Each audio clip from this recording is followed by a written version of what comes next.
Greetings, St. Paul's. I pray your Thursday is one of blessing.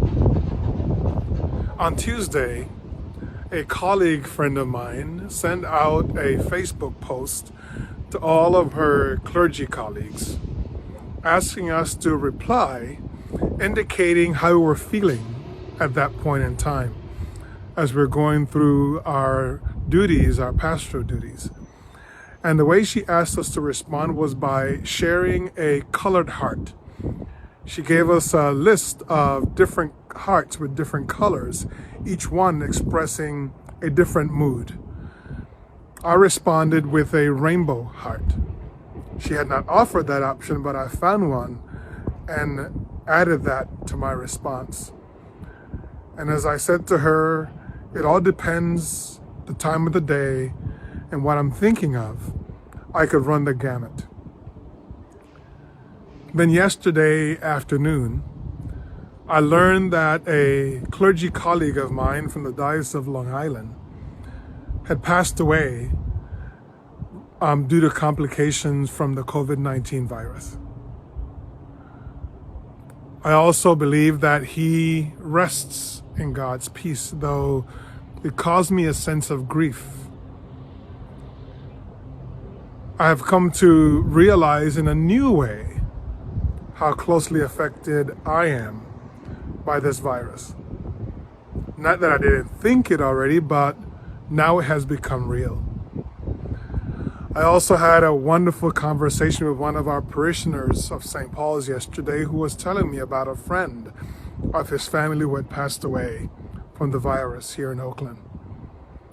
And how the deepest reason for grief is the lack of a possibility to be closely in touch with the family, to console them and to journey with them in person through their grief.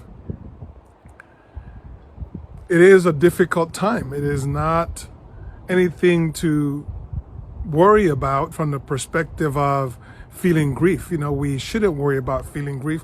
We should actually accept the grief that we feel. It made me think about Costa Rica, particularly about the fact that in Costa Rica, when it rains, it really pours all the time. And I remember growing up in Costa Rica that there were days when, if you were lucky enough, you were able to make it home before the rain started. But then there were other days when you didn't make it home in time and you ended up drenched. And sometimes you just had to succumb to the rain and just let it shower you and wet you. And you dealt with it after.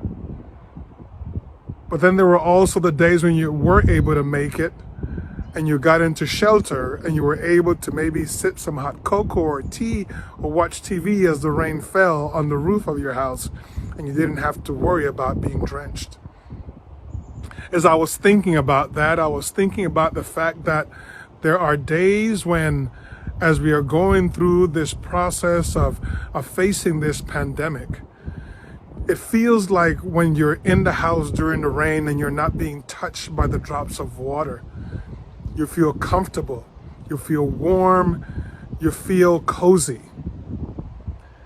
I think that it is important to remember at those times that there is probably somebody out there trying to run away from the rain, but unable to escape it.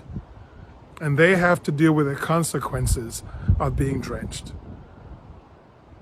As we journey through these times, I want you to remember that even if you are not directly affected by this virus, or your family is not affected directly, somebody else and somebody else's family is. Somebody else's friend, father, mother, husband, wife, grandma, grandpa, child. Somebody is being directly affected. Somebody is being soaked and drenched by the effects of what is going on right now in the world. And I want you to pause and first and foremost be thankful. Thankful that you were able to escape it. But also pray. Pray that those who are living in the drenched state of life are blessed by the knowledge that God journeys with them, that God is keeping them safe in His grace, in His blessing, in His glory. I will continue to live in the rainbow state because, yes, at different times of the day, my mood is different. But I do so journeying, know that I'm surrounded by God's eternal grace every moment, every day, every step of the way. May you live with that faith and that knowledge in your life as well. Continued blessing, St. Paul's. May God's Spirit and God's grace continue to surround and uphold you. Amen.